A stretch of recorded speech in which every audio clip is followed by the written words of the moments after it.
자, 우리 온라인으로 드리는 우리 성도들, 우리 가족들과 또 함께 예배하는 모든 분들과 서로 인사 나누도록 하겠습니다.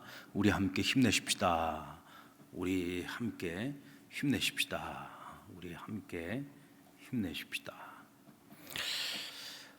오늘의 말씀은 요셉 이야기에서 가장 하이라이트라고 할 수 있는 요셉이 자신을 미디안 상인들에게 팔았던 형들과 극적으로 화해를 하는 장면입니다. 오늘 이 이야기 속에서 우리의 인생을 인도해 가고 계시는 그 하나님의 기쁘신 뜻과 그리고 그 하나님의 진리를 깨닫는다는 것이 우리 인생을 얼마만큼 풍성하게 만들 수 있는지에 대해서 함께 공부하려고 합니다. 애굽의 총리가 된 요셉 앞에 무릎을 꿇은 형들은 마치 원수를 외나무 다리에서 만난 그런 상황이 되었습니다. 요셉은 그들의 생사 여탈권을 가진 위치에 있었고요. 자신들은 지금 도간에 든 쥐꼬리였습니다. 애굽의 식량을 구하러 와서 오늘 이 자리에 서기까지 오늘 형제들은 요셉이 그들을 시험하는 시험의 자리에 지금 계속해서 위치하고 있었어요.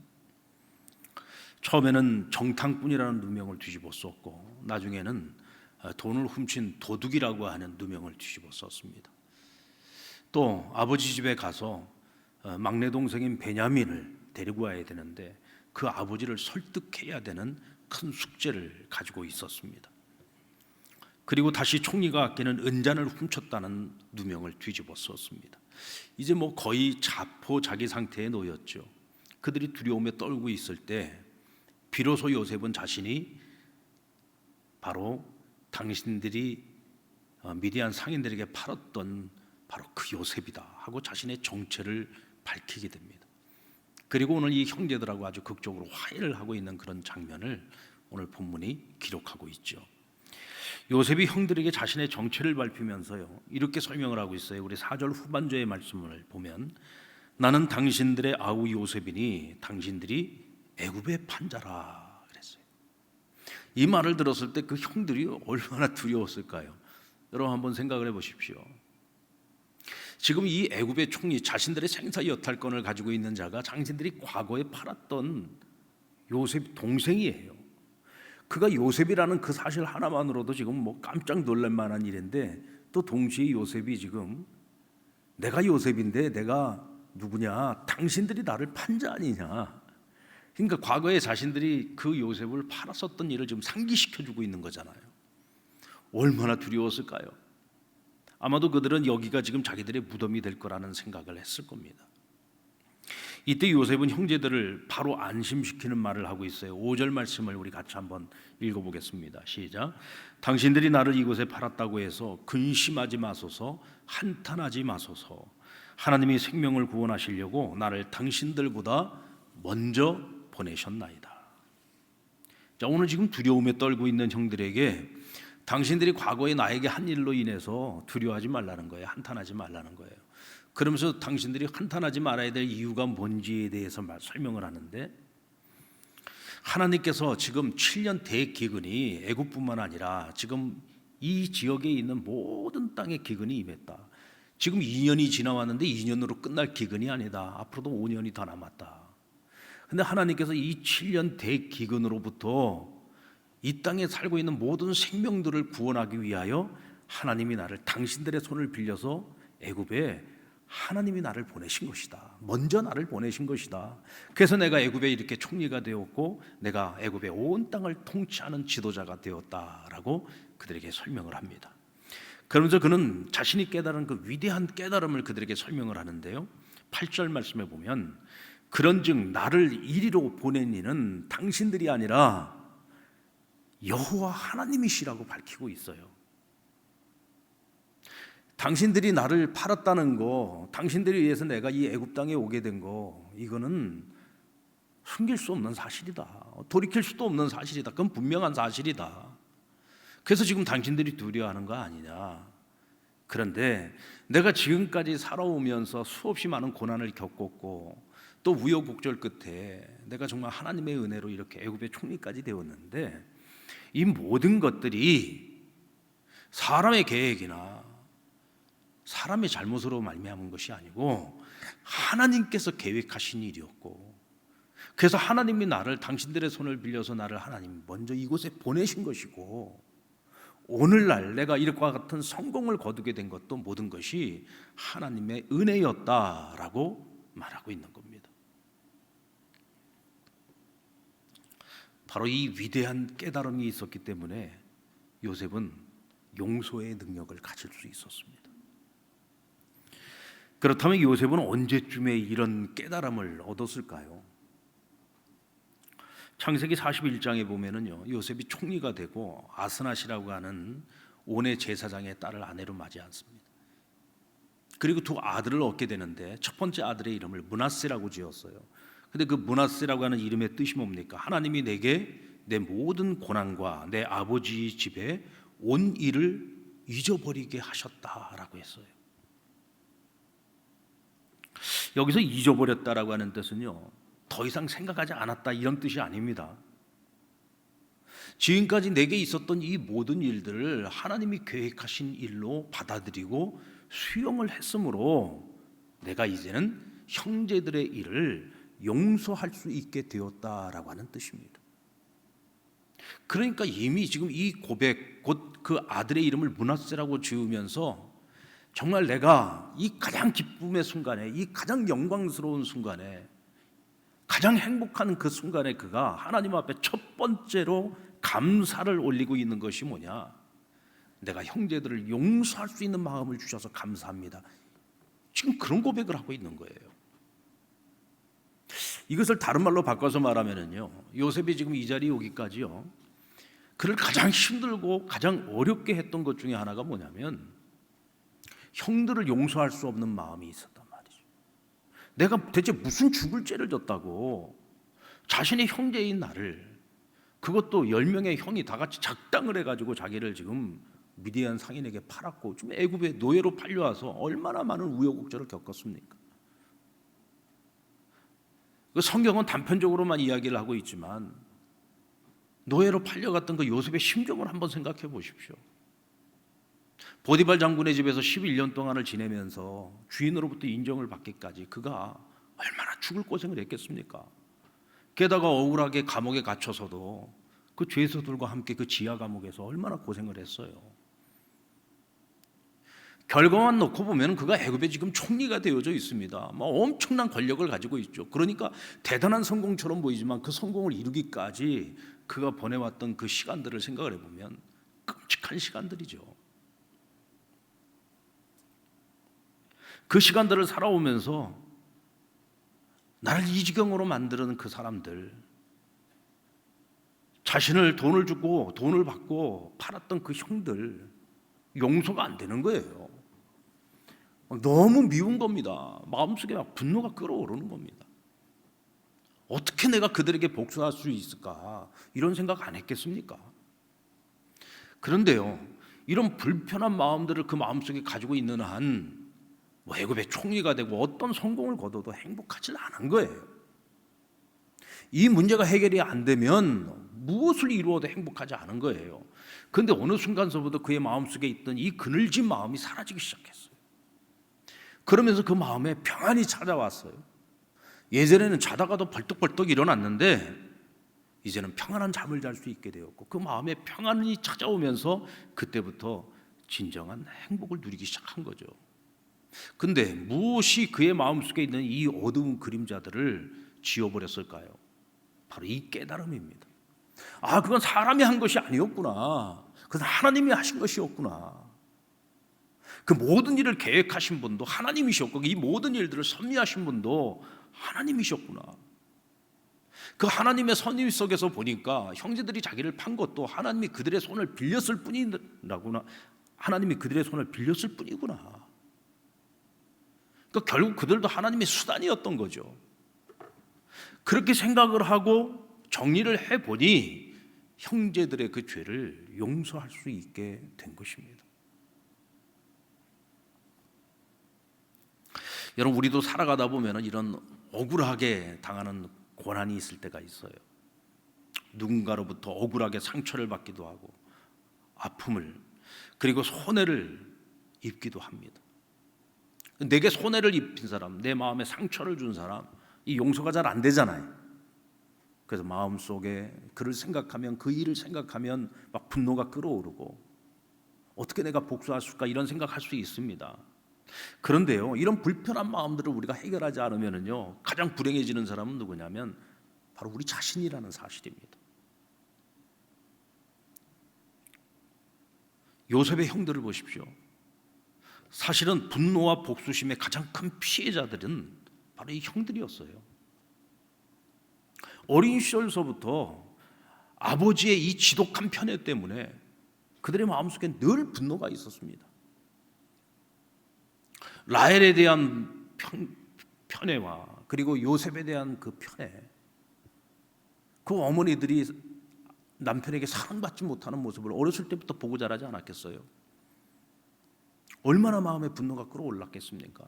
그 이제 라헬이 죽고 나니까 이제는 그 아들에 대한, 요셉에 대한 그 편견을 보면서 얼마나 분노가 끌어올랐겠어요. 결국 그 분노를 다스리지 못하니까 동생을 팔아먹는 일까지 하지 않았습니까? 그래서 그들이 행복해졌나요? 아니요, 오히려 더 불행해졌습니다. 이 야곱의 집은요, 말 그대로 지옥이에요. 웃음이 사라져버린 집안이 되지 않았습니까? 늘 서로 눈치를 봐야 되는 거예요.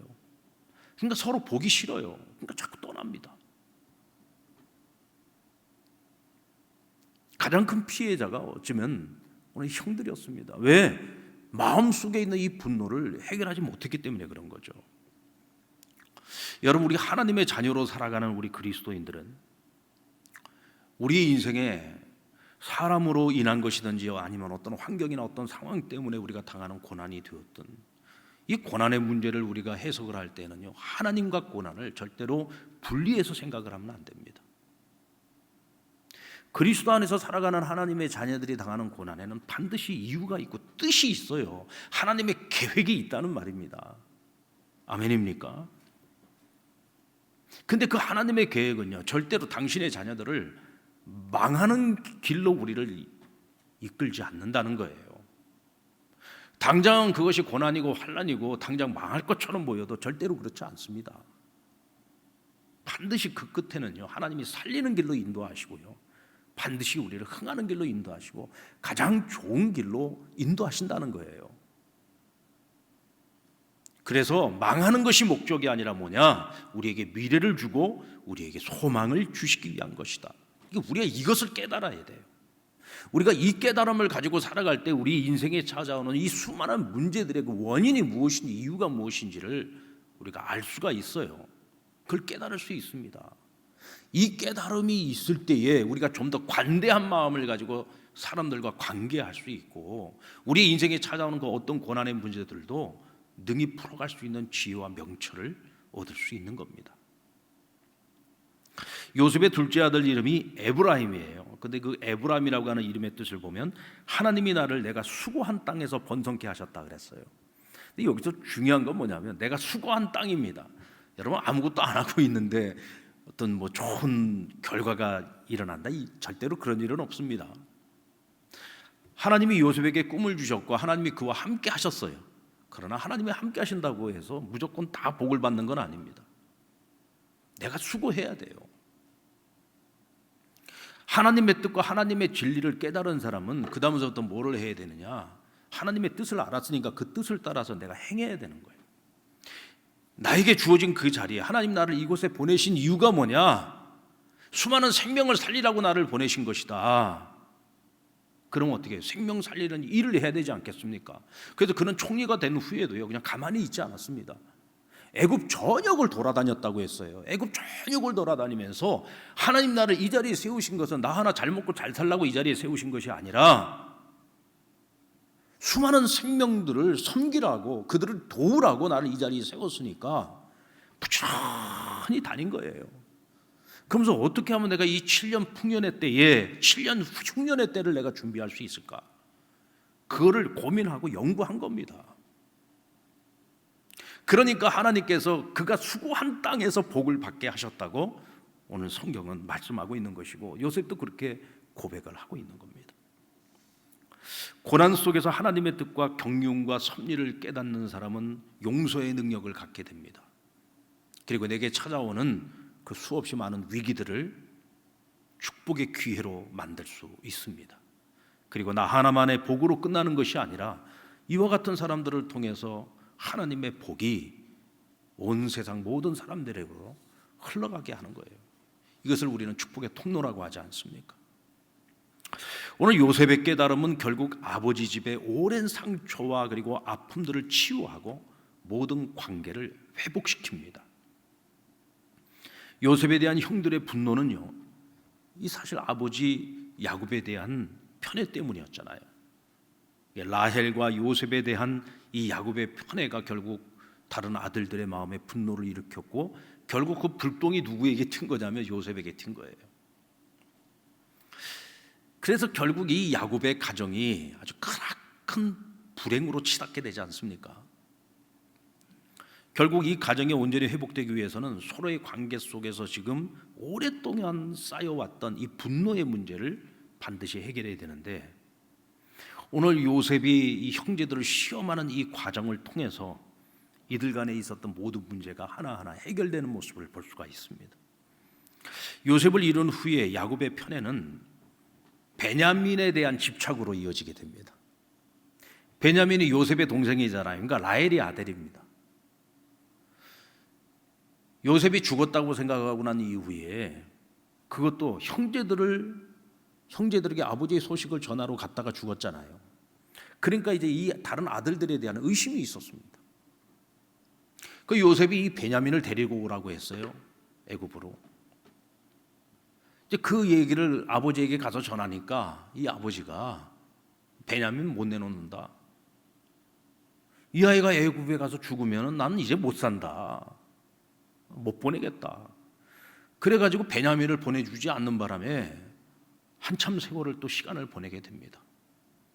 가지고 갔던 식량 다 떨어졌죠. 그러니까 이제 온 가족이 전부 다 아사하게 생긴 거예요.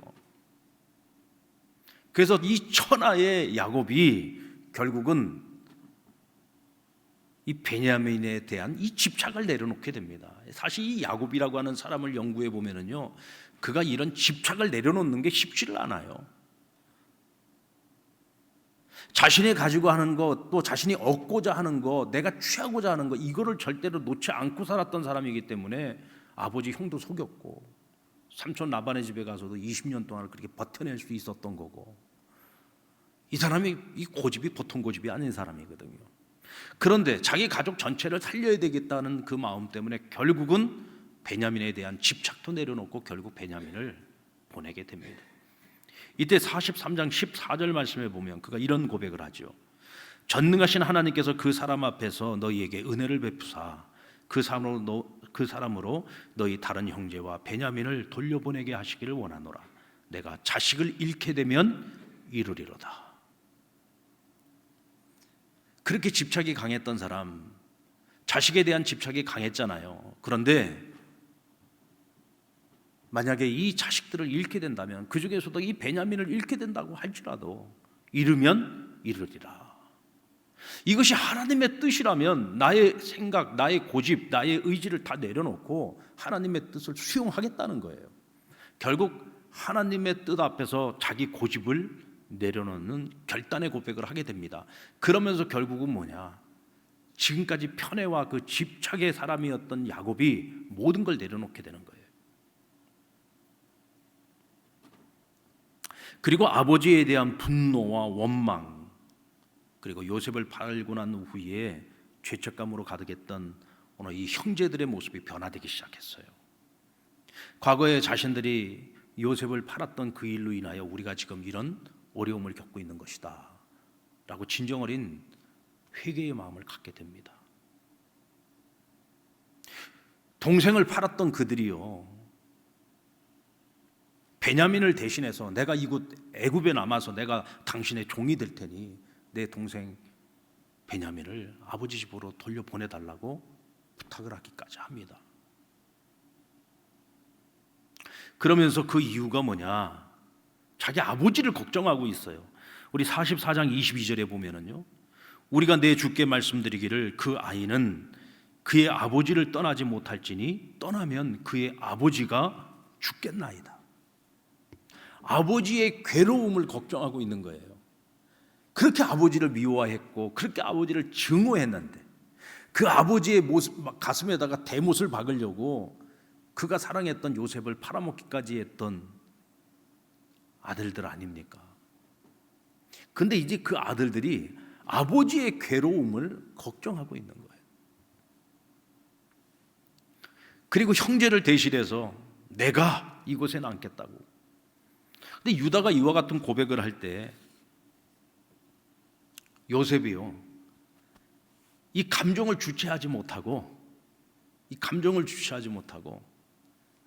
그 방 안에 있던 이방인들을 다 내보내고 거기서 통곡을 하면서 울었다고 했습니다. 왜 그랬을까요?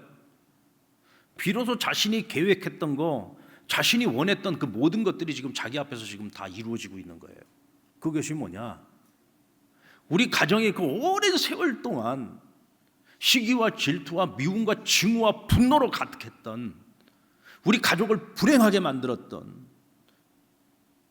그 모든 아픔과 상처가 오늘 치유되고 있는 모습을 그가 확인했기 때문에 그래요. 아버지에 대한 분노를 내려놓게 되었어요. 아버지는 또 그 집착을 내려놓게 되었어요. 형제들 간에 서로를 위하고 서로를 생각하고 서로 희생하는 그런 모습들을 보았던 겁니다.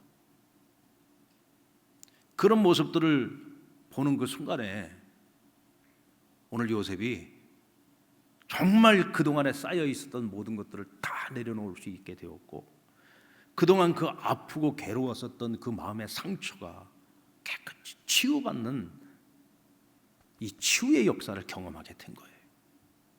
그러니까 비로소 자신이 바로 그 요셉이라고 하는 것을 밝히고 화해하지 않습니까?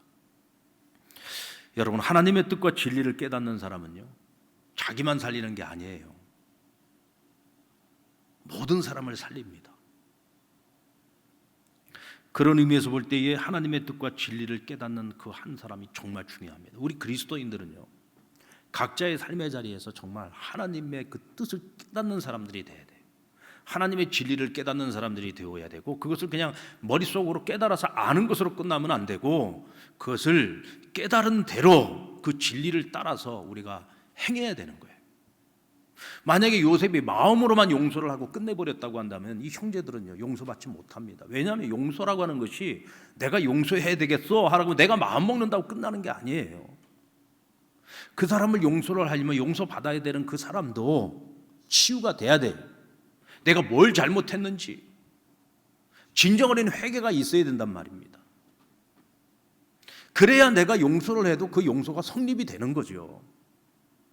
그러기 위해서 요셉은 자신의 감정을 계속 억제하면서 긴 시간 동안 이 형제들을 계속 시험하는 과정이 있었던 거예요. 하나님의 진리를 깨닫고 머릿속으로만 생각하고 그냥 그것으로 끝내는 것이 아니라 끊임없이 실천했던 거죠. 검증의 과정을 거쳤다는 얘기입니다.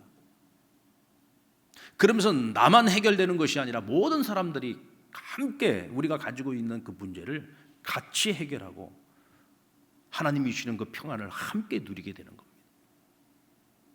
그리고 깨달은 진리는 확신을 가질 때까지요, 스스로가 계속 점검을 해봐야 됩니다. 저는 오늘 이 요셉의 이 화해와 용서의 이야기 속에서 저는 이 부분이 굉장히 중요하다고 생각합니다. 요셉은 자신을 애굽 땅에 보낸 것이 형들이 아니라 하나님이 보내셨다라고 하는 것을 진즉에 깨달았어요. 그것을. 그런데 그는 이 깨달음을요, 그냥 그때 내가 깨달았던 것으로 끝내지 않고 이것이 정말 하나님의 계획이었고 이것이 분명한 하나님의 생각이었다라고 하는 것을 내가 완전히 정말 확신을 가지게 될 때까지 그는 계속 검증의 단계를 거치게 됩니다. 그래서 형제들을 시험하는 것도 역시 마찬가지로 그 검증의 단계였어요. 그리고 그 깨달음에 확신을 갖게 된 것이 바로 언제였느냐면 형들이 자신 앞에 와서 무릎을 꿇을 때였습니다. 이때 무엇이 생각이 났습니까? 42장 9절에 보면 요셉이 그들에게 대하여 꾼 꿈을 생각하였다 그랬습니다. 진작에 첫째 아이를 얻었을 때 므낫세라고 하는 이름을 가지고 이미 하나님 내가 그들을 용서할 수 있는 마음을 주신 것에 대하여 감사합니다 라고 하는 감사의 고백을 드렸었잖아요. 그런데 그것으로 끝난 것이 아니라 그는 계속 내가 지금 깨달은 이 깨달음이 분명 이것이 하나님의 뜻이 분명하지라고 하는 것을 계속 검증해 나가고 있는 과정 속에서 형제들이 와서 무릎을 꿇고 있는데 그 모습을 보면서 무엇이 생각나느냐면 꿈이 생각난 거예요. 하나님이 주셨던 꿈. 그 꿈 때문에 미움 사지 않았습니까? 그 꿈 때문에 팔려왔잖아요. 근데 그 꿈대로 된 겁니다. 형제들의 곡식단이 자신의 곡식단 앞에 무릎을 꿇었잖아요.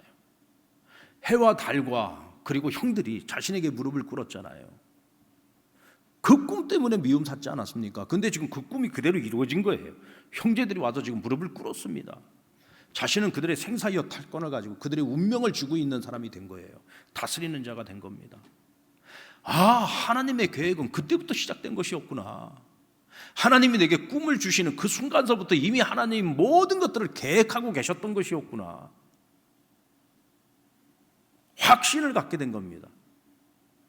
그래서 그들과 화해하기로 마음에 정말 작정을 한 거예요. 그 작정을 가지고 이 형제들을 시험해서 결국은 아름다운 결과를 만들어내게 된 것입니다. 코로나 사태 이후에 우리 한국교회가 경험하고 있는 가장 큰 변화가 뭐라고 생각하십니까? 저는 유튜브의 영향력이라고 저는 생각을 하고 있습니다. 이전에는 우리가 교회나 혹은 라디오 또 뭐 TV와 같이 우리가 공영방송이라고 얘기하죠. 공영이라고 하는 것은 모든 사람들이 인정하는 방송이라는 뜻입니다. 그래서 우리 기독교계에서도 기독교계 모든 교회들이 인정하는 매체들이 있어요. 뭐 기독교 방송이죠. 뭐 CBS나 CTS나 또 극동방송이나 이런 우리가 공인되어진 매체들을 통해서 우리 신앙의 성장을 이루어 왔습니다. 또 신앙생활에 영향력을 받아왔고요. 그런데 코로나 이후에는요, 이 유튜브에 올라오는 기독교 관련 콘텐츠들이 막 홍수처럼 지금 쏟아져 나오고 있습니다. 근데 여기 굉장한 한 가지 위험성이 있어요. 그게 뭐냐면 이런 기독교 방송들을 통해서 나오고 있는 이런 콘텐츠들은 이 검증의 과정을 다 거쳐서 나옵니다. 이 검증되어진 프로그램들이라는 거죠. 그런데 유튜브에 올라오는 것들은 전혀 검증이 되지 않은 것들이 다 올라오는 거예요. 그러니까 어떤 왜곡과 편견에 사로잡힌 그런 내용의 것들도 여과 없이 유튜브에는 다 올라옵니다. 이 유튜브라고 하는 건 수없이 많은 콘텐츠들인데 그 중에서 내가 분별해서 듣는 거예요. 내가 듣고 싶은 것들을 골라서 듣는 겁니다. 그러다 보니까 어떤 편견을 가지고 있는 사람들은 더 편견이라고 하는 그 패러다임에 딱 갇혀버려요. 부정적인 생각을 가지고 있는 사람들이 이 부정적인 생각을 가지고 있는 콘텐츠만 계속 찾아서 듣다 보니까 결국 그 프레임에 딱 갇혀버리고 마는 거예요.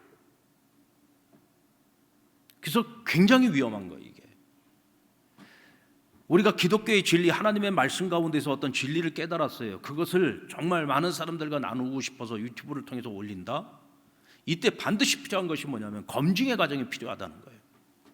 정말 많이 생각해 봐야 돼요. 이것이 성경적으로나 신학적으로 이것이 아무 하자가 없는 것인지, 그리고 이것이 하나님 나라와 하나님 몸된 교회에 과연 이것이 얼마만큼의 유익함을 줄 수 있는 것인지, 혹이라도 이것이 내가 깨달은 것이기 때문에 굉장히 나에게는 기쁘고 좋은 것이었지만 이것을 모든 사람들과 함께 공개했을 때에는 그것으로 인하여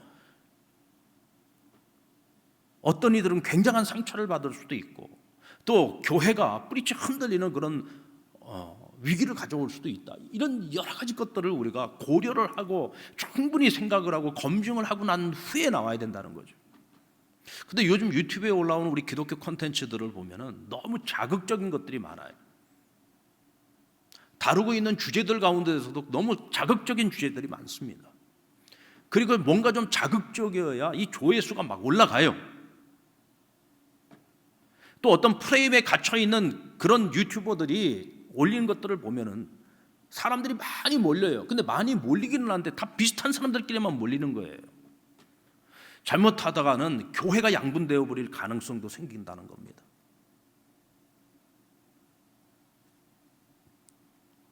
그래서 여러분, 우리가 깨달은 진리를 누군가와 나눈다고 할 때는요, 나만 가지고 있는 건 상관이 없어요. 그러나 그것을 누군가와 나눈다고 할 때에는 철저한 검증의 과정이 필요합니다. 왜냐하면 우리 믿는 사람들은 내가 원든 원치 않든 누군가에 영향을 미치고 살아가는 사람들입니다. 그렇다면 우리는 선한 영향력을 미쳐야 되잖아요. 악한 영향력을 미치면 안 되는 겁니다. 나는 좋은 뜻에서 했는데 그것이 누군가에게는 굉장히 안 좋은 영향을 미칠 수 있는 거예요. 그래서 오늘 이 시대에 지금 가장 필요한 것이 뭐냐면 우리 성도들에게도 분별력이 필요합니다. 좋은 것과 나쁜 것을 가려서 듣고 가려서 볼 수 있는, 가려서 배울 수 있는 지혜가 필요해요. 그리고 앞으로는 교회가 그 역할도 해줘야 됩니다. 이미 유튜버라고 하는 바다 위에 막 수없이 많은 정보들이 지금 올라와 있어요. 그 중에서도 가장 건전하고 가장 좋은 그런 콘텐츠들을 우리가 잘 분별해서 우리 성도들에게 그것을 가이드라인을 제시해 줘야 된다. 왜냐하면 우리 다 가족인데 우리 가족들이 잘못된 것을 듣고 잘못된 방향으로 나아가면 오늘 야곱의 가정처럼 하나님의 몸된 교회도 깨지고 부서지는 일들이 일어날 수 있다는 말입니다.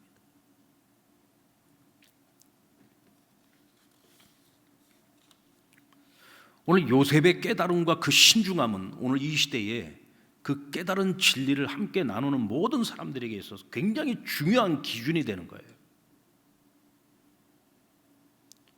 반드시 이것은 우리가 정말 신중하게 배우고 우리의 삶에 적용해야지 되는 부분입니다. 요셉의 그 신중함이 결국은 뿔뿔이 흩어졌던 가족의 마음을 하나로 다시 회복시켰잖아요. 깨어진 관계들을 모두 회복시켰고, 오늘날의 깨달음의 진리를 나누는 이들도 신중함과 검증을 통해서 우리 한국 교회와 그리고 우리 성도들의 영적 성장에 유익함을 주는 사역이 되어야 합니다.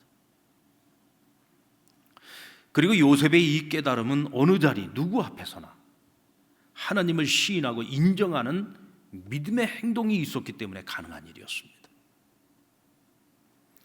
요셉이 하나님과 함께하는 사람이다. 하나님께서 저가 손을 대는 모든 일에 형통함을 주시고 계신다. 근데 이것이요, 하나님을 믿는 사람들 입에서 나온 말이 아닙니다. 이게 전부 다 하나님 안 믿는 사람들 입에서 나온 말이에요.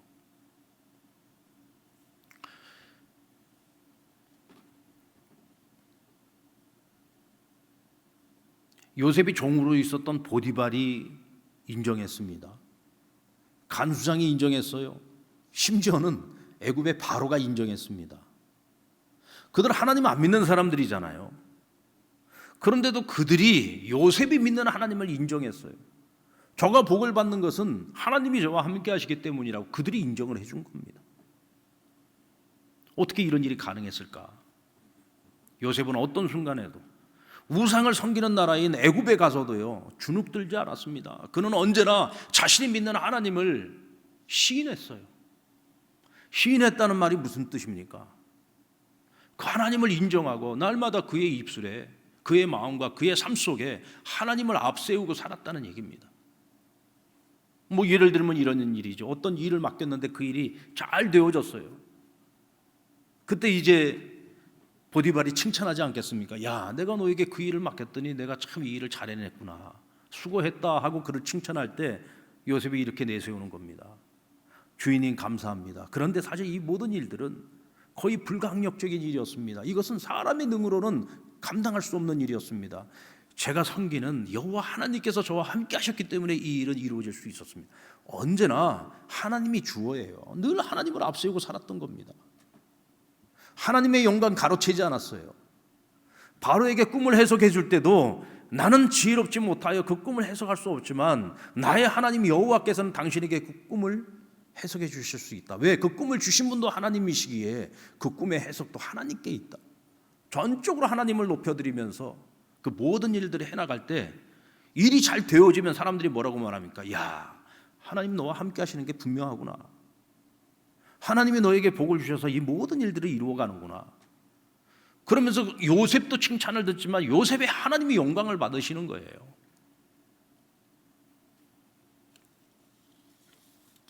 로마서 10장 9절 말씀 우리 같이 한번 읽겠습니다. 시작. 내가 만일 내 입으로 예수를 주로 시인하며 또 하나님께서 그를 죽은 자 가운데서 살리신 것을 내 마음에 믿으면 구원을 받으리라. 만일 내 입으로 예수를 주라 시인하면, 여러분이 이 말씀을요 그냥 평상시에 뭐 좋을 때는 뭐 누구든지 다 할 수 있는 거죠. 근데 내가 예수를 입으로 나의 주라고 시인하는 그것 때문에 엄청난 손해를 당해야 되고 피해를 입어야 되고 핍박을 당해야 된 그런 상황 속에서, 때로는 목숨을 내놔야 되는 그런 상황 속에서도 예수가 나의 주요 그리스도라고 하는 것을 입으로 시인하는 것을 말하고 있는 거예요. 이건 좋을 때 얘기가 아니에요. 이거는 여러분 지금 북한에서 나 예수쟁이요라고 말하면 어떻게 되겠습니까? 당장에 지금 어디 교화소로 끌려가든지 죽지 않겠습니까? 그런 상황 속에서 나 예수쟁이라고 고백하는 것을 말하고 있는 거예요. 이와 같은 자들은 구원을 얻는다고 성경은 말씀하고 있습니다. 요셉이 그랬어요. 애굽이라고 하는 나라에서 종으로 팔려온 사람이, 그것도 죄수의 몸이었던 사람이 당당하게 말하지 않습니까? 나의 하나님 여호와께서 오늘까지 나와 함께 하셨고 이 모든 것들을 이루신다 고백을 하는 거죠. 요즘 우리 믿는 자들이 세상 속에서요 참 어렵게 살아가고 있습니다. 아마도 지금까지 우리가 신앙인으로서 살아오면서 요즘처럼 어려움을 겪는 때가 없었던 것 같아요. 요즘 교회 다닌다 그러면 다들 사람들이요 좋지 않은 눈으로 우리를 바라봅니다.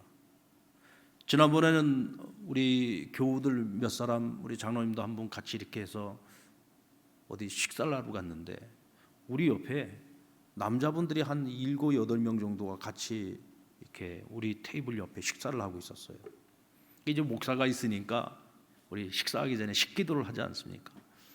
그 제가 식기도를 하고서 딱 기도를 마쳤는데 보니까 저쪽 사람들이 다 우리를 쳐다보고 있는 거예요. 무슨 생각했겠습니까? 저것들이 예수쟁이군요. 저것들 여기 왜 온 거야? 딱 눈빛이 그런 눈빛이에요. 그러니까 회사 가면은 교회 갔다 왔냐고 물어보고, 요즘 같은 때에는 좀 교회 좀 안 나가면 안 되느냐고. 요즘은 아예 그냥 대놓고 얘기를 한다는 겁니다.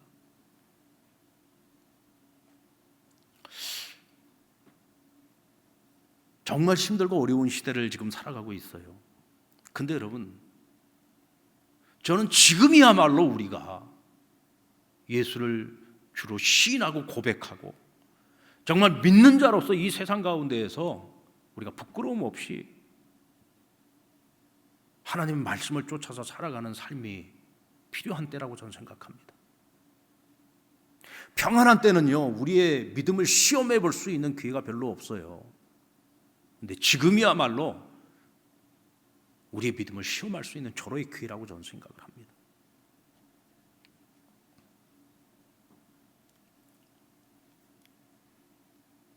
여러분 각자의 자리에서 하나님을 인정하시기 바랍니다.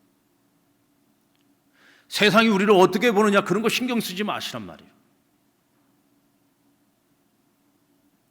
오히려 내가 주어진 그 자리에서 정말 최선을 다해서 살아가고 성실하게 살아가고 세상 사람들과 구별된 모습으로 살아가면서 내가 하나님의 자녀임을 시인할 때, 여러분 하나님이 우리와 함께 하시고 하나님이 우리를 도와주시면은요 그들이 가지고 있지 못한 능력으로 세상이 풀지 못하는 모든 문제를 하나님께서 우리를 통해서 풀어가게 만드십니다. 그래서 그들이 하나님을 인정할 수밖에 없도록 만드시고 하나님께서 친히 그 모든 영광을 받으실 줄로 믿습니다.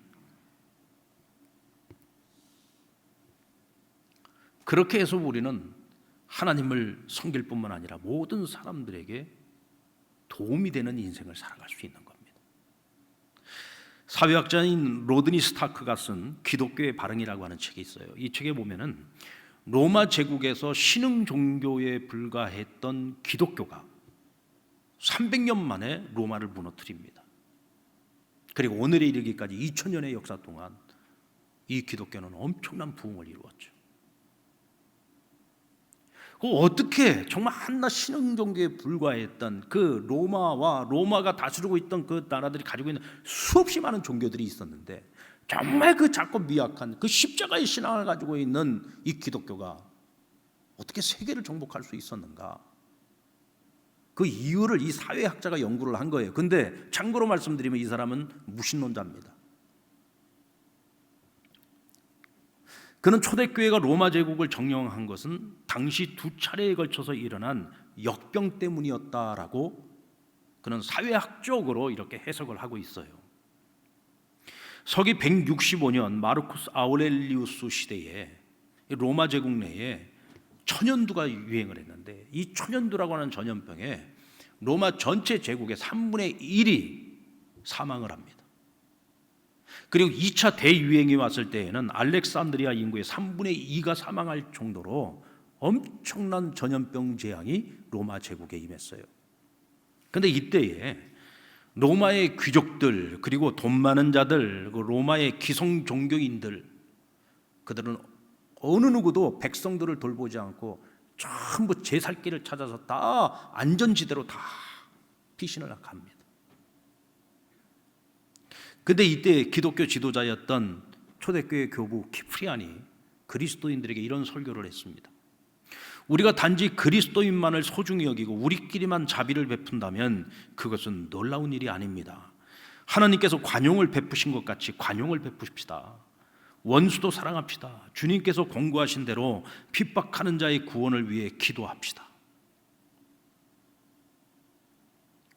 이 설교를 들은 그리스도인들은 제 살 길을 찾아서 떠나지 않았습니다. 전염병에 걸려서 죽어가고 있는 이웃들과 함께 했어요. 목숨을 걸고 그들을 사랑으로 돌보았습니다. 그래서 결국은 수없이 많은 그리스도인들이 이웃들을 섬기다가 함께 죽기도 했지만 결국은 이 전염병을 극복하고 결국은 승리하게 됩니다. 그래서 이 전염병이 지나가고 난 그 이후에 로마 제국 내에서 이 기독교는요, 가장 영향력 있는 종교로 거듭나게 됩니다.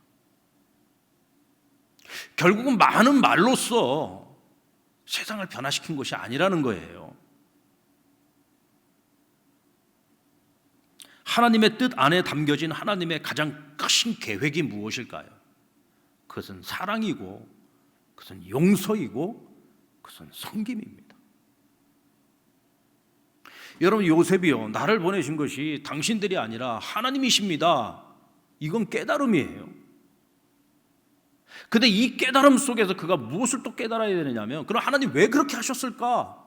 그것은 하나님께서 모든 생명을 살리시기 위한 것이었습니다 라고 고백하지 않습니까? 그것이 뭡니까? 사랑이잖아요. 그것이 용서고, 그것이 섬김이고, 그것이 희생입니다. 돕는 자의 삶을 살아가라고 하는 것이죠.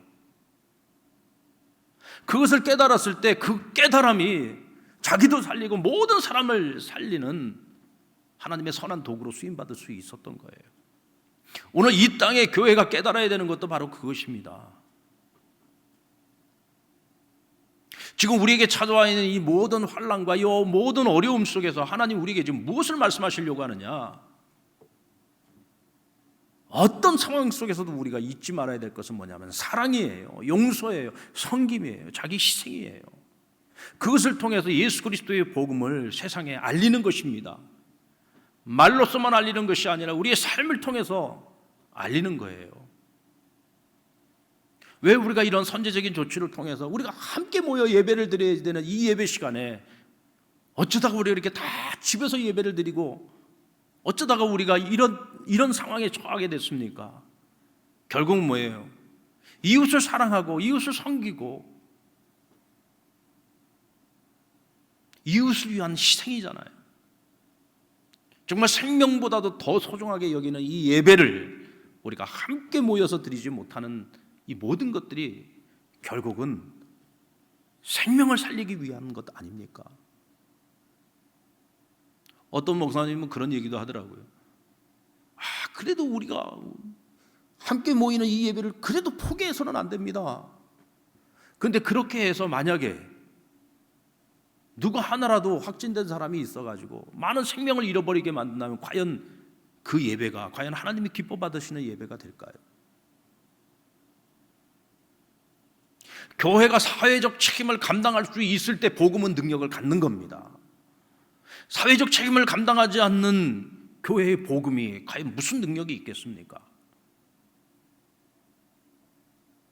그래서 우리는 더욱더 신중해져야 됩니다. 오늘 이 시대를 살아가면서 오늘 이 시대를 향하신 하나님의 뜻이 무엇이며 오늘 우리 그리스도인들을 향하신 하나님의 뜻이 무엇인지를 바로 깨닫고 그것을 잘 검증해서 내가 깨달은 것들을 함께 나누고 우리의 삶을 통해서 하나님이 진정 원하시는 것들을 우리가 실천함을 통해 지금 이 위기의 때에 이 환난의 때에 생명을 살리는 일을 위해서 우리가 힘써야 되는 것입니다. 우리 사랑하는 모든 성도들이 각자의 자리에서 그렇게 오늘 요셉처럼 깨달음의 능력을 가지고 각자의 책임을 감당해야 할 것입니다.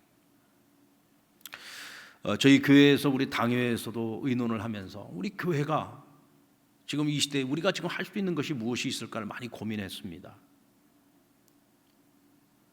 그래서 이번에 우리 노회 내에 있는 우리 비자립 교회들에게 많이는 우리가 나눌 수 없지만 우리가 할 수 있는 여력 내에서 이번에 한 3천만 원 범위 내에서 한 50개 교회를 우리가 정해서 함께 어려움들을 좀 같이 나누고자 결정을 했습니다. 뭔가라도 해야 되겠다는 마음 때문에 우리가 그런 결정을 내리게 되었습니다. 우리 성도님들 각자의 자리에서 나도 어렵고 지금 힘든 형편에 있습니다. 그러나 내 주변을 돌아보면 더 어렵고 더 힘든 이들도 많이 있다는 것을 우리가 항상 마음에 새기고 작은 것도 지금은 함께 나누어야 될 때입니다. 위로가 필요한 때입니다. 격려가 필요한 때입니다. 나도 힘들지만 힘든 내가 누군가를 위로하고 격려할 수 있다면 그는 더 많은 위로를 얻을 수 있을 겁니다. 지금 잘못을 지적할 때가 아니고 지금은 사랑으로 품어야 될 때입니다. 관대하게 용서해야 될 때입니다. 서로를 섬겨야 될 때입니다. 서로에게 위로와 용기를 주어야 하는 때입니다. 오늘 깨달음을 얻고 살아가는 우리 그리스도인들은 마땅히 해야 할 일들인 줄로 믿습니다. 오늘 이와 같이 축복의 통로로 쓰임받으며 살아가는 저와 여러분 될 수 있기를 주의 이름으로 축원합니다.